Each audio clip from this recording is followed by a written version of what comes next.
The ancient cargo ship Defiant drifted through the edges of known space, its hull marked by countless patches and repairs that told stories of narrow escapes and desperate innovations. In the command center, Captain Sarah Chen watched the distant stars through a cracked view screen, her calloused fingers drumming against the worn armrest of her chair. The ship's systems hummed with the irregular rhythm that had become as familiar to her as her own heartbeat. "Captain, we've got another warning light," Lieutenant James Morrison called from his station, his voice carrying the weary acceptance of someone who had long since stopped being surprised by system failures. The ship's diagnostic display flickered weakly, casting an intermittent red glow across his dark features. "Let me guess," Sarah sighed, running a hand through her short black hair. "The atmospheric recyclers again." "No, ma'am. Something new this time." James tapped his console, coaxing the ancient system into displaying more details. "The quantum sensor array is picking up." "Well, I'm not sure what it's picking up. The readings don't make any sense." Chief Engineer Maya Rodriguez's voice crackled through the ship's dated comm system. "Captain, you need to see this. The quantum fluctuations are unlike anything in our database. It's as if space itself is being folded." Sarah stood, her boots clicking against the metal deck plates. The Defiant might be considered obsolete by modern fleet standards, but it was home to her crew of 15 outcasts and rejects, people who didn't fit in with the sleek, automated ships of the Central Systems Alliance. "Plot an intercept course," she ordered, ignoring the concerned looks from her bridge crew. "Whatever's out there, it's in colonial space. That makes it our problem." The Defiant's engines groaned as they pushed the ship toward the anomaly. They had been making their regular supply runs to the outer colonies, delivering necessities that the big corporate ships wouldn't bother with. The outer colonies were too poor, too scattered, and too risky for the major shipping companies to waste their time on. But for Sarah and her crew, these runs were more than just business. They were a lifeline to communities that had been forgotten by the rest of humanity. As they approached the source of the readings, the ship's systems began to behave even more erratically than usual. Displays flickered, power fluctuated, and the artificial gravity hiccuped in ways that made several crew members grab for handholds. "Whatever it is, it's affecting our systems," Maya reported from engineering. "But here's the weird thing. The effects are stronger on our newer equipment. The old analog backups are working fine." Sarah's eyes narrowed. In her experience, when advanced technology failed and simple solutions prevailed, it usually meant someone was trying to hide something. Full stop. Power down everything except life support and those analog systems. The order was executed with practiced efficiency, and the Defiant fell silent except for the basic systems needed to keep its crew alive. Through the view screen, space seemed to ripple like heat waves rising from hot pavement. "Ma'am," James's voice was barely a whisper. Long-range sensors just picked up something before we powered them down. Multiple objects, massive energy signatures, heading toward the Epsilon colony. Sarah felt her blood run cold. Epsilon colony was home to nearly 10,000 people, mostly farmers and miners who had left the Central Systems seeking independence. They had no planetary defenses, no military ships, nothing to protect them from whatever was coming. "Send a message to Fleet Command," she ordered, then caught herself and smiled grimly. "No, belay that. They wouldn't listen to us anyway. We're just a bunch of scrappy runners in a ship held together with patches and prayers." She stood and faced her crew, seeing in their eyes the same determination that had brought them all together on this cast-off ship. "We're going to Epsilon Colony. Whatever's out there, whatever's trying to hide itself with technology that blinds modern ships, they picked the wrong sector to sneak through." The Defiant's crew moved with purpose, preparing their ship for what might be coming. They had been called obsolete, outdated, and irrelevant by the modern fleet, but Sarah knew better. Sometimes the oldest tools were the best ones, especially when your enemy wasn't expecting them. "Maya," she called over the comm, "remember that crazy modification you wanted to try on the sensor array? The one that Fleet Engineering said would never work. The quantum pulse resonator. Maya's excitement was evident in her voice. The one they said would tear itself apart. That's the one. How fast can you install it? Give me 2 hours. We've got most of the parts already, salvaged from that decommissioned mining scanner. Sarah smiled. This was what the modern fleet didn't understand. When you ran an old ship on the edges of space, you learned to improvise, to see possibilities where others saw only junk. Every piece of salvage was a potential solution, every crazy idea a possible advantage. You've got 1 hour, she said. Whatever's coming. They're not expecting a ship like ours to be out here. Let's show them why they should have paid more attention to the outcasts. The Defiant continued to drift, playing dead in space, while its crew prepared for what might be humanity's first encounter with an unknown force. They might be considered obsolete by their own people, but Sarah had a feeling that being underestimated was about to become their greatest advantage. Last edited 5 minutes ago. The ripples in space grew more pronounced as the Defiant maintained its position near Epsilon Colony. Maya's quantum pulse resonator hummed softly, its cobbled-together components providing them with a unique view of what was unfolding before them.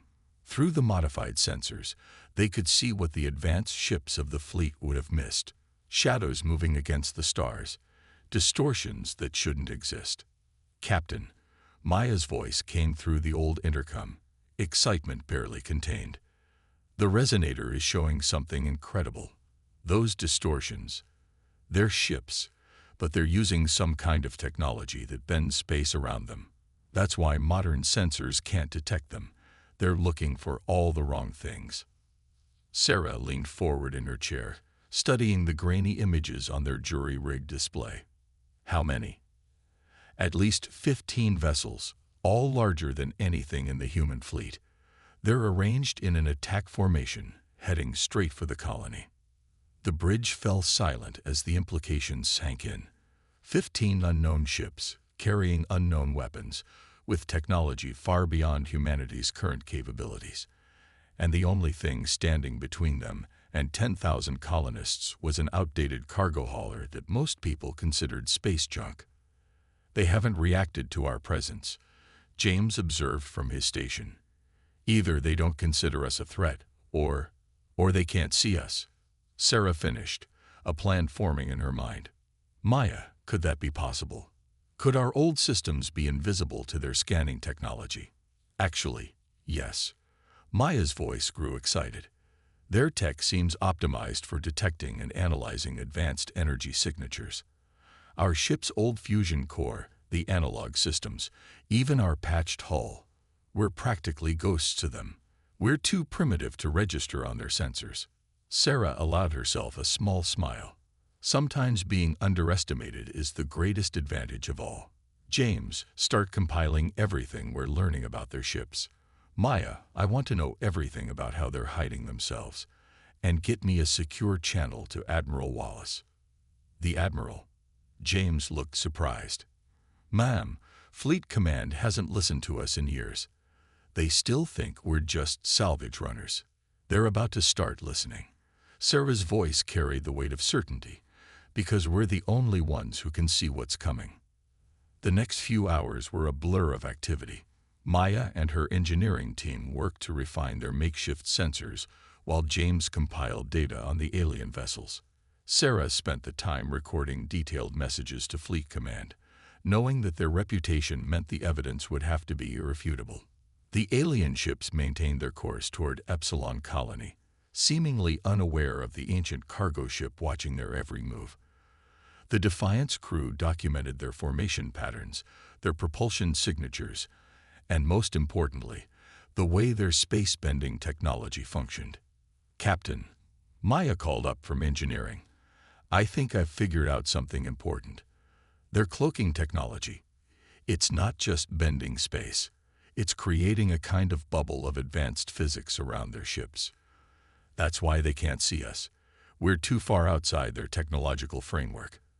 It's like they're so advanced, they've forgotten how to look for anything simple." Sarah nodded, pieces falling into place. like looking through a telescope and missing what's right in front of you. Have you sent this to James for the report? Already done. But there's more. Maya's voice dropped lower. I think we could adapt some of our salvaged equipment to detect these ships from a distance. Not as well as we can up close, but enough to track them. If we could outfit other old ships like ours, we could create an early warning network that their technology can't detect. Sarah finished.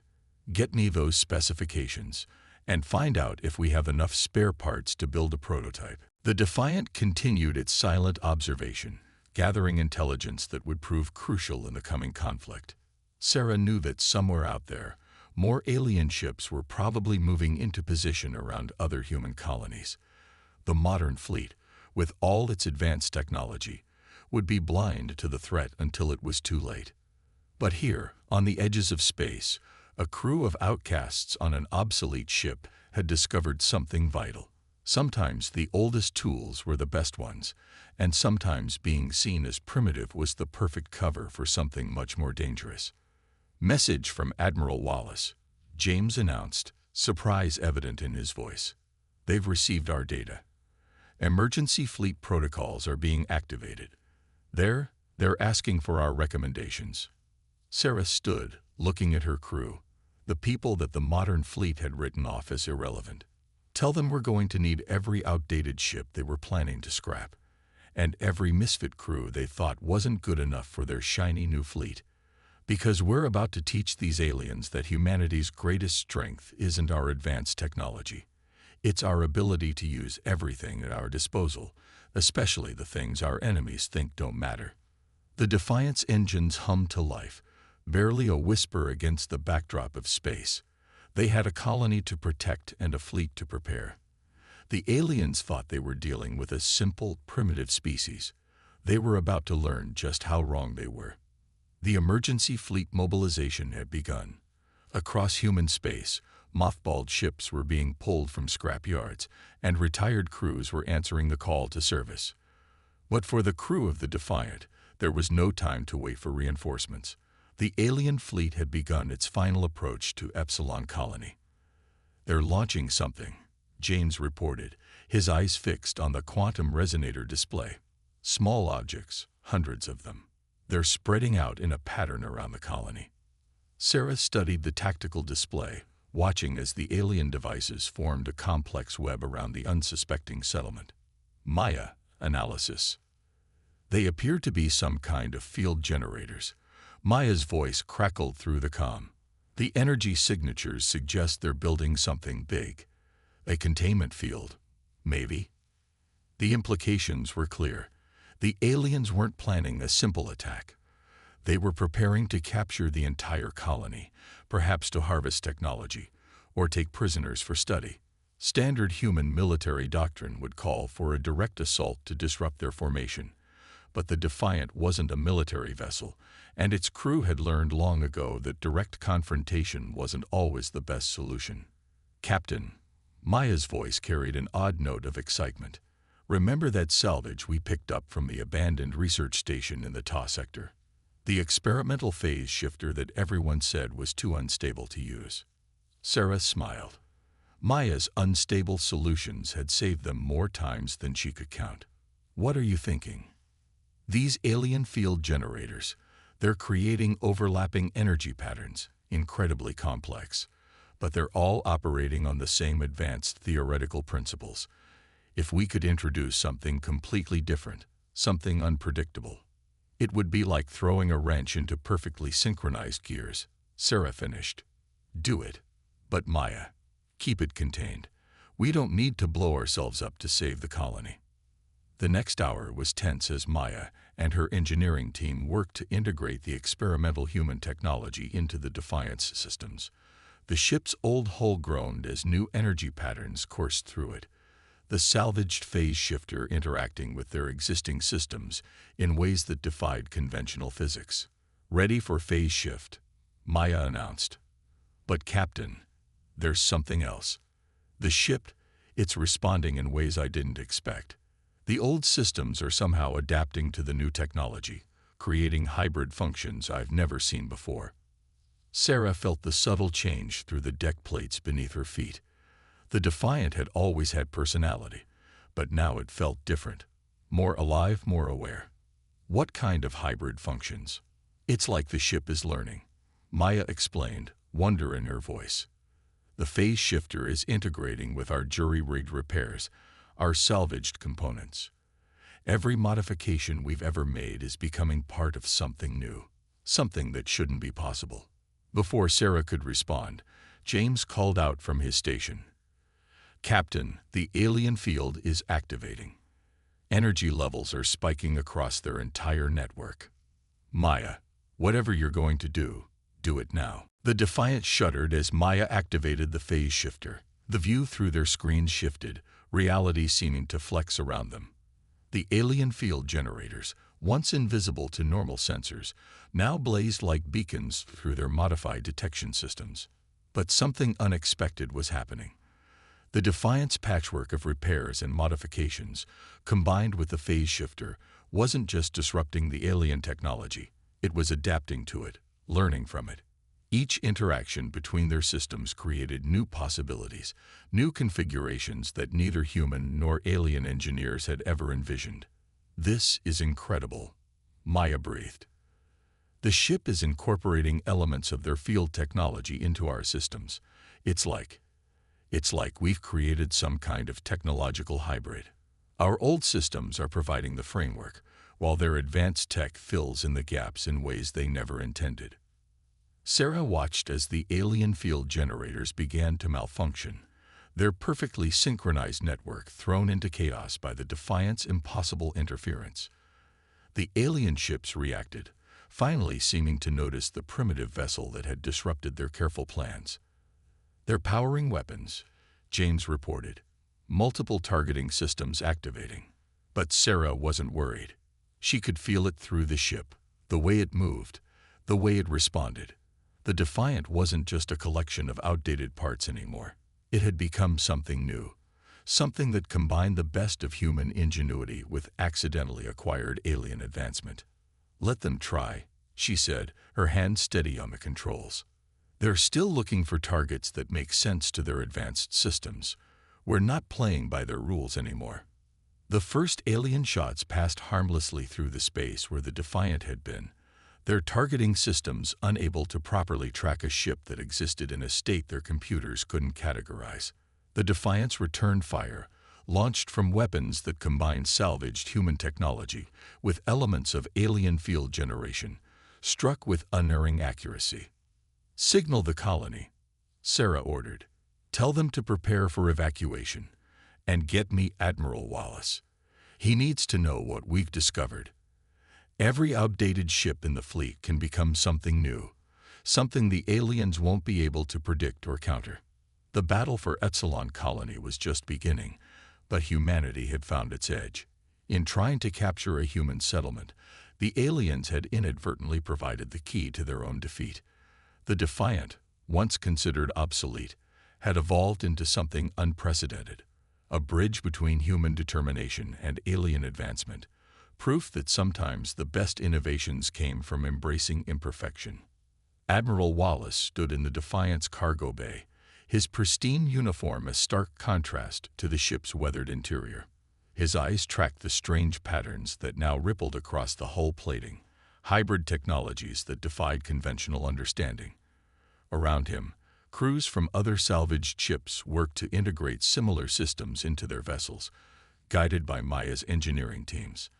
I still can't quite believe it, he admitted to Sarah. Our most advanced ships can't even detect these aliens. But this, he gestured at the surrounding activity, this shouldn't be possible at all. That's exactly why it works, Sarah replied, watching as another crew successfully activated their hybrid systems. The aliens built their technology assuming everyone would follow the same rules of advancement they did. They never considered that someone might take a different path. The past week had seen a transformation in humanity's response to the alien threat. After the Defiant's successful defense of Epsilon Colony, Admiral Wallace had thrown the full weight of his authority behind Sarah's plan. Every obsolete ship that could still fly was being brought out of retirement, Every misted crew recalled to service. Latest count is 37 ships, James reported, approaching with a datapad. All of them considered too outdated for modern service. All of them now equipped with hybrid systems. The aliens still haven't adapted their sensors to detect us. Sarah nodded. The aliens' inability to account for technological approaches outside their understanding had become humanity's greatest advantage. Each obsolete ship was becoming something unique, its years of patches and jury-rigged repairs providing the perfect foundation for integration with salvaged alien tech. "We're getting reports from the outer colonies," James continued. "The aliens are expanding their operation. Multiple fleets, all using the same space-bending technology to approach undetected. They still think they're invisible. How long until the next hybrid ship is ready?" Sarah asked, turning to Maya, who had just emerged from the engine room, her hands covered in grease and what looked like alien circuitry. "The Persistence will be online in about 6 hours," Maya replied. "Their engineer is brilliant, figured out how to use their old coolant system as a conductor for the phase shifter. Each ship is developing its own quirks, its own way of combining the technologies. It's like they're evolving." Admiral Wallace shook his head in amazement. "When I first received your report about the alien fleet, I thought you'd finally cracked under the strain of running this old ship. Now you're telling me that not only can we see them, but we're turning our own outdated technology into something they can't comprehend. That's the beauty of it." Sarah smiled. "Every patch, every workaround, every jury-rigged solution we've created over the years, they're all variables the aliens never accounted for. Their technology is perfect, precise, predictable. Ours is chaotic, adaptive, alive." The deck beneath them shuddered as another ship successfully integrated its hybrid systems. Through the cargo bay viewport, Sarah could see the growing fleet of transformed vessels. Each one bore the scars of long service, hulls patched and repatched, systems modified and remodified. But now those imperfections glowed with new purpose, alien energy patterns merging with human ingenuity in ways that created something entirely new. "We're calling it the Ghost Fleet," James said proudly. "Ships that officially don't exist anymore, crewed by people the modern fleet gave up on, using technology that shouldn't be possible, the perfect weapon against an enemy that thinks they know everything." Maya's voice crackled over the intercom. "Captain, we're picking up new alien signatures. Massive fleet, at least 60 ships, heading toward the Arcturus colonies. They're moving faster than before. Looks like they're learning from their failure at Epsilon." Sarah exchanged looks with Admiral Wallace. The real test was coming. "How many of our ships are combat ready?" 23, James reported. "The rest are still undergoing integration. It'll have to be enough." Sarah turned to the Admiral. "With your permission, sir, I'd like to show these aliens why they should have paid more attention to the ships they thought were worthless." Admiral Wallace nodded, a grim smile on his face. "You've already proven that the impossible is possible, Captain Chen. Take your Ghost Fleet and make history. Show them what humanity's cast-offs can do." The Defiant's engines hummed to life, the sound deeper and stranger than before. Across the sector, other hybrid ships responded, their transformed systems singing in harmony. They moved like shadows through space, visible only to each other, each vessel a unique combination of human determination and alien advancement.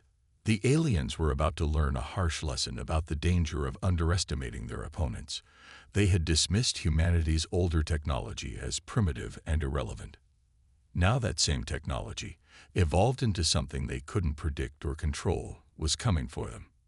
Sarah took her place on the bridge, feeling the ship's hybrid systems respond to her presence. Around the Defiant, 22 other vessels moved into formation, their makeshift crews ready to prove that sometimes the most dangerous enemies were the ones you never thought to fear. "Ghost Fleet," she broadcast to her transformed armada. "Let's show them what obsolete looks like." The alien armada hung in space above the Arcturus colonies like a storm about to break. 60 ships of impossible technology, each one a masterpiece of advanced engineering, prepared to unleash their power on the seemingly defenseless human settlements below. They had learned from their failure at Epsilon Colony, bringing overwhelming force to ensure success. They never saw the Ghost Fleet coming. The Defiant led the charge, its hybrid systems singing an impossible song of human determination and alien power. 22 other vessels followed, each one unique, each one a testament to humanity's ability to adapt and overcome. They moved through space like quantum ghosts, visible only to each other, their jerry-rigged systems defying the laws of physics that the aliens held sacred. They've begun deploying their field generators, James reported from his station. Same pattern as Epsilon, but the energy output is much higher. They're not taking any chances this time. Sarah nodded, feeling the Defiant respond to her touch on the controls. The ship wasn't just a machine anymore. It had become something more, a fusion of human spirit and alien advancement that created possibilities neither species had imagined. Ghost Fleet, execute pattern chaos, she ordered. It wasn't a traditional military formation. There was nothing traditional about what they were about to do. Each ship had developed its own unique quirks during the integration process, its own way of combining salvage technology with human ingenuity. Pattern chaos let them use those differences to their advantage. The transformed fleet split apart, each vessel following its own unpredictable course through the alien formation. The enemy ships finally registered their presence, but their advanced targeting systems couldn't make sense of what they were seeing. How could these primitive vessels, these cast-offs and rejects, be moving in ways that violated every principle of their understanding? They're trying to adapt their sensors, Maya reported from engineering. But they're still looking for patterns, still trying to categorize us according to their rules. They don't understand that we're not playing their game anymore. The alien fleet's perfect formation began to break apart as they tried to engage an enemy they couldn't properly track or predict. Their weapons, designed to target ships operating on advanced but understandable principles, found themselves shooting at shadows that refused to behave according to any known laws of physics. Ghost Fleet, begin Phase 2, Sarah ordered. This was the real test, not just avoiding the alien weapons, but proving they could fight back. The hybrid weapons they'd developed sparked to life across the fleet. Each ship had its own unique combination of salvaged alien tech and human innovation, creating attacks that the enemy's defensive systems couldn't anticipate or counter. Where the aliens expected precise energy beams, they got quantum-shifted projectiles that phased in and out of normal space. Where they prepared for conventional explosives, they faced weapons that turned their own advanced shielding against them. Their formation is collapsing, James reported, excitement creeping into his voice. They're trying to regroup, but their coordination is breaking down. They can't maintain their tactical networks while trying to track us. Sarah watched as the alien fleet's perfect synchronization fell apart. These advanced beings had built their entire strategy around the assumption that their technology was superior, that they could predict and counter anything humanity might try. They had never considered that their greatest weakness might be their own perfection. Their inability to comprehend or adapt to approaches that didn't fit their understanding of how things should work. Multiple alien vessels showing critical system failures, Maya called out. Their power cores are destabilizing. Whatever they use to bend space, it's not working right anymore. Our hybrid tech is interfering with their fundamental operations.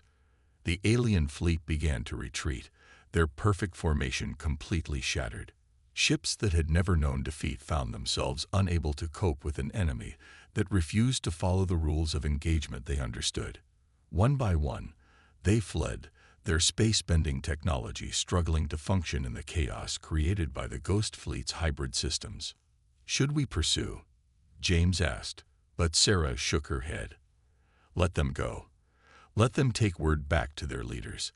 Let them try to explain how they were defeated by ships they considered primitive, by technology they thought was obsolete.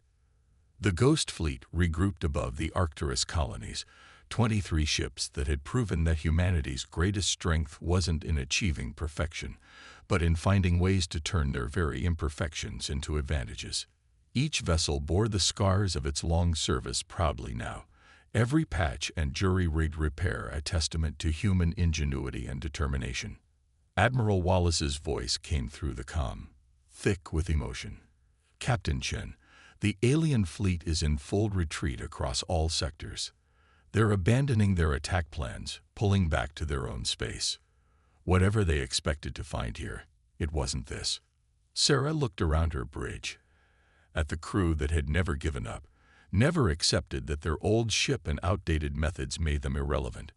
They thought they could predict us, control us, defeat us, because they believed their advanced technology made them superior.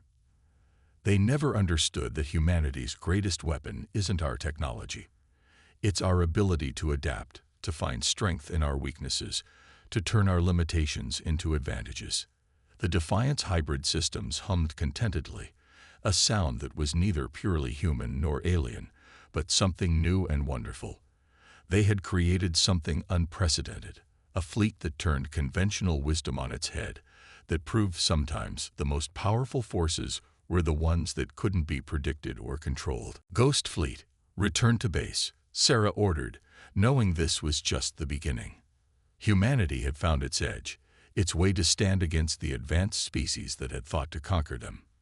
They had proven that sometimes the best solutions came not from pursuing perfection, but from embracing the chaos of innovation and adaptation. The fleet of transformed ships moved through space like quantum dreams, each one a testament to humanity's unwillingness to be bound by the limitations others tried to impose on them. They had taken their outdated technology and turned it into something the aliens couldn't comprehend or counter. In doing so, they had written a new chapter in human history, one that proved that true strength didn't come from having the most advanced technology, but from having the courage and creativity to use whatever tools you had in ways nobody else could imagine.